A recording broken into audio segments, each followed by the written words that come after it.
Maintenant, je te pose la question de manière simple. On est parti sur la base de 85 000 euros comme la valeur de ton bâtiment. À la fin, tu auras toujours les 85 000 euros. Mais c'est comment est-ce qu'on te rembourse ça? Tu reçois les 85 000 euros sur 50 ans, sur 40 ans ou sur 25 ans. Maintenant, je te pose la question. Tu aimerais recevoir 3 400 euros chaque année pendant 25 ans? Ou alors tu aimerais recevoir 1 700 euros chaque année pendant 50 ans? Pour quelqu'un qui s'y connaît un peu dans les finances, on comprend, il n'y a même pas à réfléchir. Tu prends les 3 400 euros pendant 25 ans parce que tu auras besoin de liquidité. Maintenant, tu peux investir. Je ne vais pas entrer dans trop de détails, mais si tu tiens compte de l'inflation, 2 000 euros que tu reçois aujourd'hui, dans 10 ans, dans 15 ans, n'a plus la même valeur. Donc, mieux, il te donne ça maintenant et tu peux investir. C'est un peu ça. Donc, oui, je trouve cette stratégie assez intéressante. Il faut juste t'y connaître. Il faut va vers les experts. Lorsque tu te lances dans un investissement aussi complexe comme l'investissement immobilier, cherche les gens qui s'y connaissent.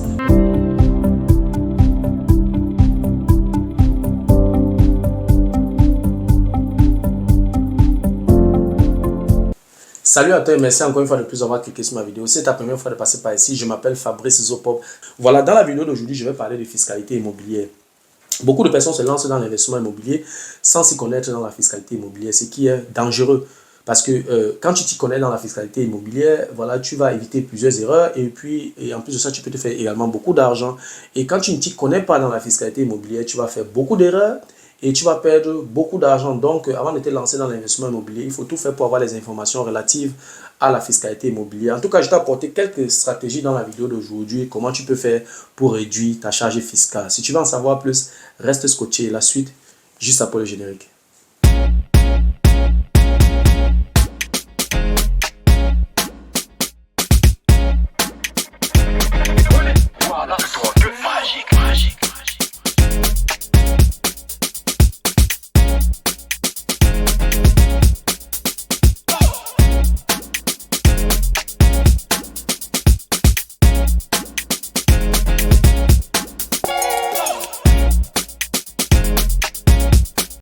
Voilà, comme je l'ai énoncé à l'introduction, je t'ai apporté quelques stratégies dans la vidéo d'aujourd'hui, n'est-ce pas, qui vont te permettre de réduire ta charge fiscale.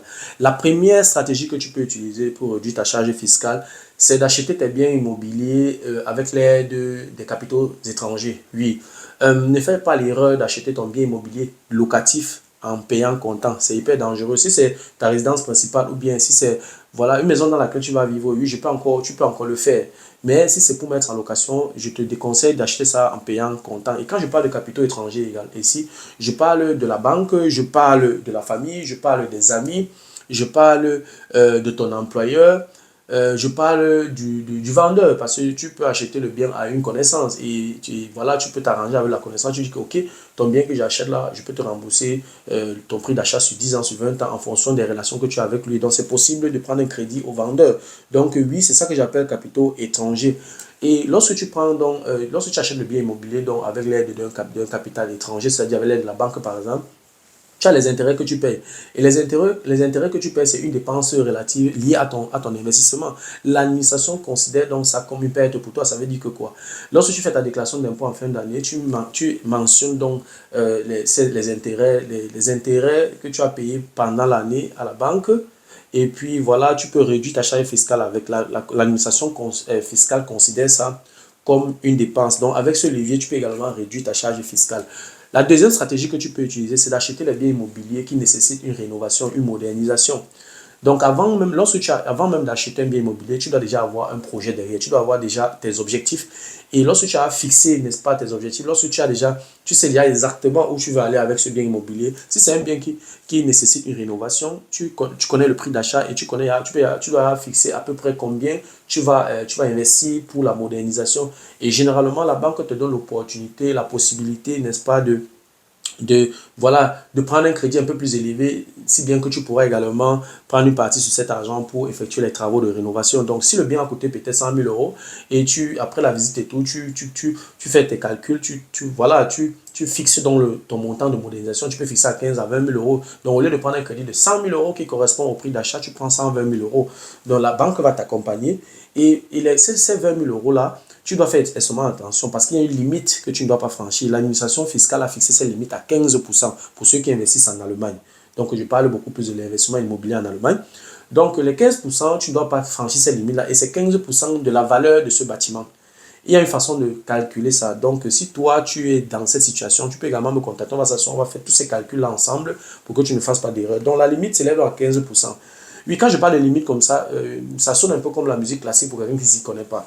15% là, en fait, si tu traverses cette limite-là, de 15%, l'administration fiscale va certes te restituer, n'est-ce pas, ce que tu as dépensé pour les travaux de modernisation, parce que ça entre dans les dépenses pour ton investissement, ça entre dans les dépenses pour ton entreprise. Comme toute entreprise, l'administration fiscale considère un bien immobilier comme une entreprise.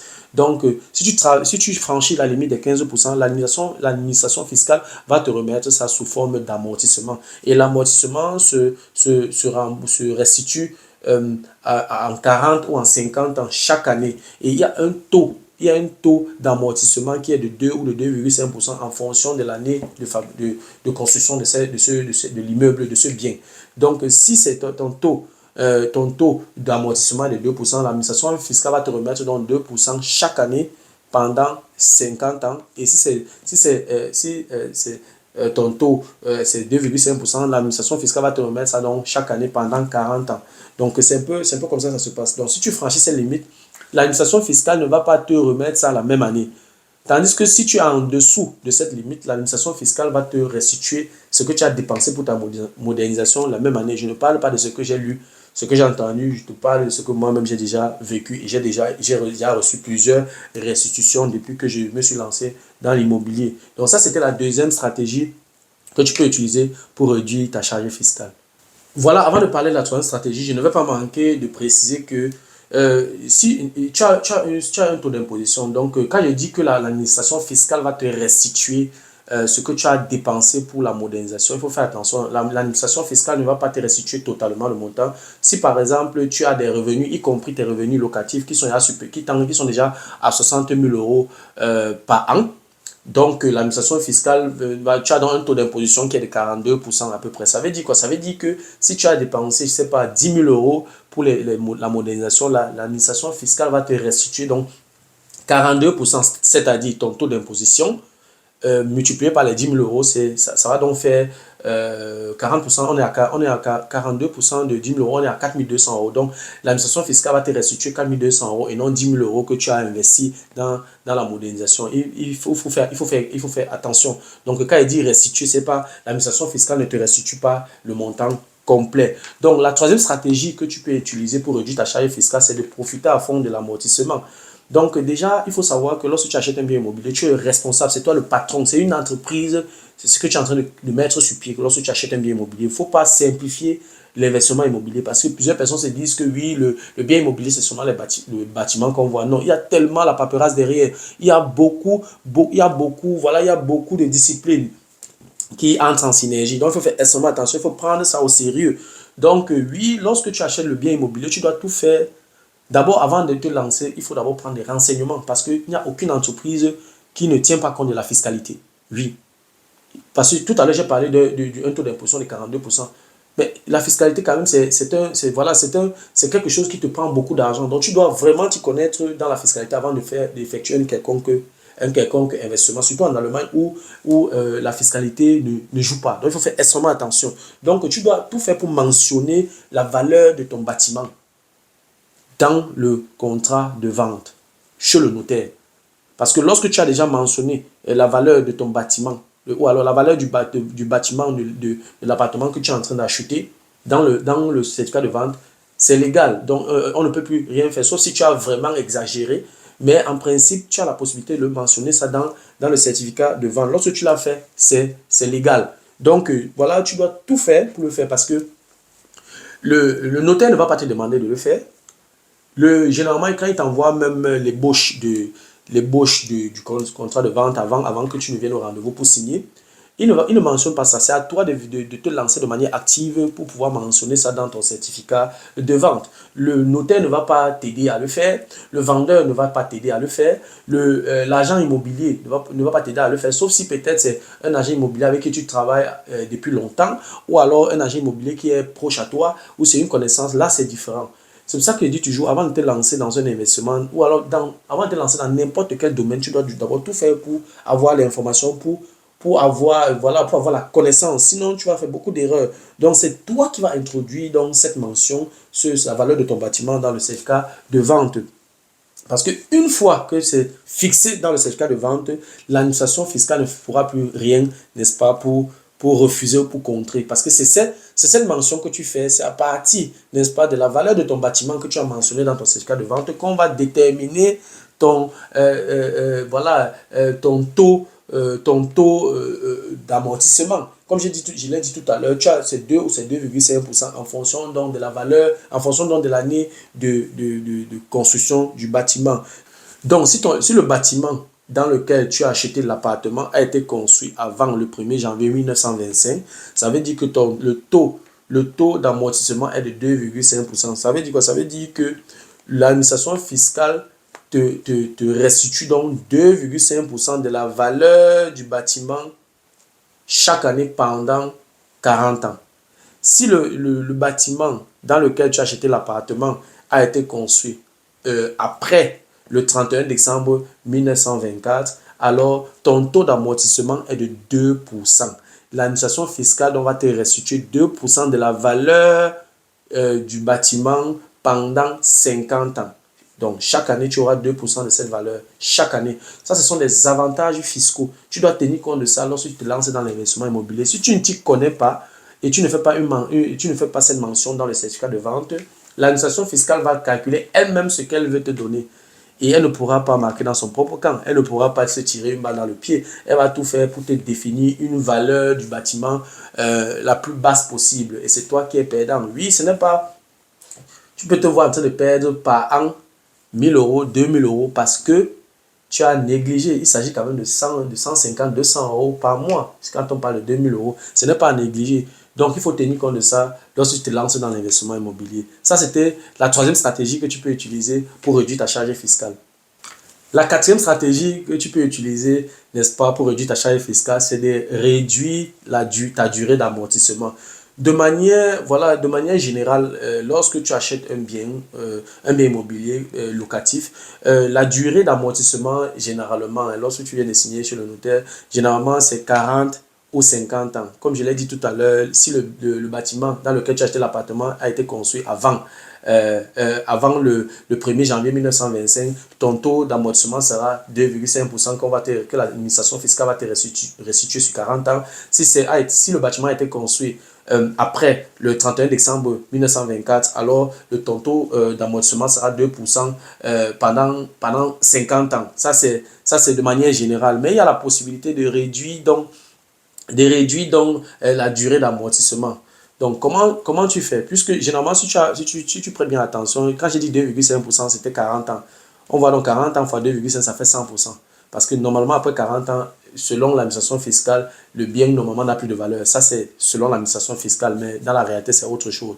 Donc, j'ai dit 2,5%, 40 ans, et puis 2%, 50 ans. 2% fois 50 ans, ça fait 100%. L'administration fiscale considère qu'après les 50 ans, n'est-ce pas, le bâtiment n'a plus de valeur. Mais tu peux également, tu peux prouver tu peux par exemple prouver auprès de l'administration fiscale qu'en fait, voilà, ta durée d'amortissement, ce n'est pas 40 ans, ce n'est pas 50 ans, c'est moins de 50 ans. Il suffit juste que il y a des spécialistes, il y a ces spécialistes, n'est-ce pas, qui vont te faire des calculs, qui peuvent examiner ton bien et puis déterminer la durée d'amortissement, c'est-à-dire que ici, il s'agit de la durée, la durée restante, la durée de vie restante du bâtiment. Tout à l'heure, on a parlé de 40-50 ans. Si tu trouves cet expert-là, il examine le bien et tout, il calcule, et puis le résultat, c'est que ton appartement a encore 25 ans de vie. Et il te fait un protocole, un document, et ils ne sont pas nombreux. Tu peux visiter le site www.nutzungsdauer.de. Tu tombes dans leur site, voilà, tu vas contacter les experts. Ils vont examiner ton bien. Ils vont examiner ton bien et puis ils vont te faire un protocole et puis à la fin, ils vont donc te donner ils vont te donner une attestation comme quoi ton bien a une durée de vie inférieure à 40 ou à 50 ans, comme je l'ai mentionné tout à l'heure, c'est-à-dire que il peut finir, il écrit dans le protocole 25 ans. Ce n'est pas, je vais dire, ce n'est pas illégal. Attention, ce sont des experts qui ont l'agrégation, qui ont le droit de le faire, l'agrément, je voulais dire, qui ont l'agrément, qui ont le droit de le faire. Donc, ils vont signer dans ce protocole-là, ou bien ils vont te remettre une attestation qui prouve que ton bâtiment ou alors ton appartement a une durée de vie restante de 25 ans. Et si c'est le cas, qu'est-ce que ça signifie? Ça veut dire que ton amortissement, c'est sur 25 ans. Donc, l'administration fiscale doit te restituer sur 25 ans, pas sur 40 ans, pas sur 50 ans. Qu'est-ce que ça signifie? Si l'administration fiscale veut te restituer sur 25 ans, puisque ils doivent te restituer 100% de la valeur de ton bâtiment, alors, j'ai dit tout à l'heure 2,5% pour 40 ans, 2% pour 50 ans, pour 25 ans, c'est 4%. Donc, ça veut dire qu'avec cette stratégie, tu obtiens un taux d'amortissement de 4%, ce qui est de 4% de la valeur de ton bâtiment, ce qui est supérieur à 2,5%, ce qui est supérieur à 2%. Donc là, c'est une stratégie pour augmenter ton taux d'amortissement. Et disons, si la valeur de ton bâtiment, c'est 100 000 euros et que tu as un taux d'imposition, tu as un taux d'amortissement de 2%, 2% de 100 000 euros, tu as 2 000 euros. Si ton taux d'amortissement c'est 2,5%, tu auras 2 500 euros que l'administration fiscale te remet chaque année. Et si ta durée restante, la durée restante de ton bâtiment est de 25 ans, c'est-à-dire 4% de taux d'amortissement, ça va faire 4% de 100 000 euros, ça fait 4 000 euros. Donc, de 2 000 euros à 4 000 euros, ça fait quand même le double chaque année. Ça veut dire, en fait, avec cette stratégie, tu vas dépenser peut-être 400, 500 euros pour trouver l'expert qui va faire ça. Et puis, à la fin, chaque année, tu as 2 000 euros de plus pendant 25 ans. Donc, je pense que c'est tellement, voilà, c'est magique. C'est une stratégie qui est magique. Donc, c'est pour ça que je dis encore, lorsque tu te lances dans un domaine, il faut toujours avoir l'information. Les petits secrets que je donne comme ça, ce sont des secrets généralement que je donne lors de mes workshops, lors de mes consultations, lors de mes séminaires et tout. Donc, oui, ne te lance pas dans l'investissement immobilier comme ça, parce que tu as vu les autres se lancer. Il faut chercher l'information et puis tu vas voir, tu ne feras pas beaucoup d'erreurs. Donc, ça, c'était la 4e stratégie que tu peux utiliser pour réduire ta charge fiscale. Bon, pour que ce ne soit pas comme la musique classique, j'ai apporté un petit exemple. Voilà, tu as acheté un bien immobilier à 100 000 euros et l'année de construction du bien, c'est 1970. La valeur du bien ici, on va tenir compte, on va supposer qu'on a mentionné dans le certificat de vente 85% que la valeur du bâtiment est de 85% du prix d'achat, c'est-à-dire que comme le bien a coûté 100 000 euros, la valeur du bien sera 85 000 euros et la valeur du terrain, c'est la valeur restante parce que le bâtiment est posé sur un terrain, il y a 85% c'est pour le bâtiment et 15% c'est pour le terrain. Donc c'est 15 000 euros qui est la valeur du terrain. Ton taux d'amortissement, puisque l'année c'est 1970, c'est-à-dire que c'est après le 31 décembre 1924, ça veut dire que ton taux d'amortissement sera donc de 2% pendant 50 ans que l'administration fiscale va te restituer. Ça veut dire quoi? Ça veut dire que l'administration fiscale va te restituer 2% de 85 000 euros qui est la valeur de ton bâtiment, ce qui fait 1 700 euros par an. 1 700 euros comme ça pendant 50 ans. Pourquoi? Comme je l'ai dit tout à l'heure, parce que le bien a été conçu après le 31 décembre 1924. Ça, c'était le premier exemple. Ça veut dire que chaque année, pendant 50 ans, l'administration fiscale va te restituer 1 700 euros. Prenons un deuxième exemple. Voilà, tu achètes le bien immobilier à 100 000 euros. Et cette fois-ci, l'année de construction de ce bâtiment est 1920, c'est-à-dire avant le 1er janvier 1925. Comme le bâtiment a été conçu avant le 1er janvier 1925, ça veut tout simplement dire que ton taux d'amortissement sera 2,5% que l'administration fiscale va te restituer sur 40 ans. Je l'ai expliqué tout à l'heure. Donc, ça veut dire quoi? Ça veut dire qu'on va toujours tenir compte, on va toujours considérer la valeur du bâtiment qui était de 85 000 euros. Puisque ton taux d'amortissement c'est 2,5%, tu auras donc une restitution fiscale par an de 2,5% multiplié par 85 000 euros, qui te fait donc une restitution fiscale par an de 2 125 euros. Tu reçois cela de l'administration fiscale chaque année pendant 40 ans. Voilà, ça c'était le deuxième exemple. Le premier exemple, il s'agissait d'un bien qui a été construit après le 31 décembre 1924 et la valeur je vais dire quoi, l'amortissement était de 1 700 euros par an. Maintenant, dans le deuxième exemple, l'amortissement est de 2 125 euros. Maintenant, si tu as utilisé la stratégie, n'est-ce pas, de la réduction de ta durée, de la durée d'amortissement de ton bien, c'est-à-dire à 25 ans, comme je l'ai expliqué tout à l'heure, ça veut dire que tu as un taux d'imposition, tu as un taux d'amortissement de 4%. On a calculé tout à l'heure que la valeur de ton bâtiment était de 85 000 euros. 85 000 euros multiplié par 4%, ça te fait une restitution fiscale de 3 400 euros par an. C'est-à-dire que quoi, pour l'exemple 1, on était à 1 700 euros par an. L'exemple 2, on était à 2 125 euros. Maintenant, dans le troisième cas, où tu as réduit, n'est-ce pas, la durée d'amortissement du bâtiment, tu as une restitution fiscale annuelle de 3 400 euros, ceci pendant 25 ans. Donc, tout simplement parce que tu as dépensé 500 euros, tu as trouvé un expert qui a évalué ton bien et qui a calculé la durée restante de ton bien et qui a évalué ça à 25 ans. Tout simplement parce que tu connais, tu as l'information et tu as eu une restitution fiscale de 3 400 euros. Il s'agit quand même d'une différence de 1 700 euros. C'est-à-dire que tu reçois 2 fois, tu doubles ton amortissement. Si tu n'avais rien fait, si tu n'avais pas utilisé cette stratégie, tu devais avoir 1 700 euros chaque année. Maintenant, avec cette stratégie, tu reçois 3 400 euros. Il s'agit quand même de 1 700 euros de plus que tu reçois par an. On est à peu près à 200, on est à 150 euros à peu près que tu reçois, 150 euros que tu reçois de plus. Il y a certaines personnes qui ont 5 biens immobiliers en location, mais ils n'ont pas 150 euros de cash flow. Donc, avec cette stratégie, tu as 150 euros de cash flow. En tout cas, si tu as l'information, tu ne pourras pas faire d'erreur et tu peux te faire beaucoup d'argent. Maintenant, je te pose la question de manière simple. On est parti sur la base de 85 000 euros comme la valeur de ton bâtiment. À la fin, tu auras toujours les 85 000 euros. Mais c'est comment est-ce qu'on te rembourse ça? Tu reçois les 85 000 euros sur 50 ans, sur 40 ans ou sur 25 ans. Maintenant, je te pose la question. Tu aimerais recevoir 3 400 euros chaque année pendant 25 ans? Ou alors tu aimerais recevoir 1 700 euros chaque année pendant 50 ans? Pour quelqu'un qui s'y connaît un peu dans les finances, on comprend, il n'y a même pas à réfléchir. Tu prends les 3 400 euros pendant 25 ans parce que tu auras besoin de liquidité maintenant, tu peux investir. Je ne vais pas entrer dans trop de détails, mais si tu tiens compte de l'inflation, 2 000 euros que tu reçois aujourd'hui, dans 10 ans, dans 15 ans, n'a plus la même valeur. Donc, mieux, il te donne ça maintenant et tu peux investir. C'est un peu ça. Donc oui, je trouve cette stratégie assez intéressante. Il faut juste t'y connaître. Va vers les experts. Lorsque tu te lances dans un investissement aussi complexe comme l'investissement immobilier, cherche les gens qui s'y connaissent. Donc voilà les 4 stratégies que tu peux utiliser, n'est-ce pas, pour réduire ta charge fiscale de manière considérable. Donc n'hésite pas à me contacter si tu as besoin de mon expertise.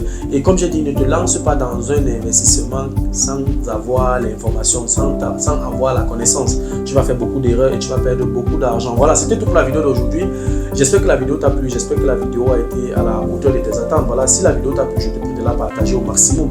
Et si tu aimerais de temps en temps regarder ce genre de vidéo, ou alors si les contenus de cette chaîne t'intéressent, abonne-toi tout simplement à cette chaîne pour ne manquer aucune vidéo. Et si en plus de ça, tu actives la cloche de notification, alors tu recevras de manière automatique une notification lorsqu'une nouvelle vidéo sera publiée. Voilà, si entre-temps tu as des questions, des remarques, des suggestions, des critiques ou alors des propositions d'amélioration, n'hésite pas à m'écrire en commentaire. Un like me ferait énormément plaisir. Si tu as besoin de mon expertise, tu peux me contacter à tout moment via les coordonnées qui s'affichent à l'écran. Tu peux également me recommander auprès de tes prochains pour les permettre de profiter également de mes connaissances. Merci encore pour ta disponibilité. Merci pour ton attention. C'était Fabrice Zopop. On se dit donc au revoir et à la prochaine. Ciao.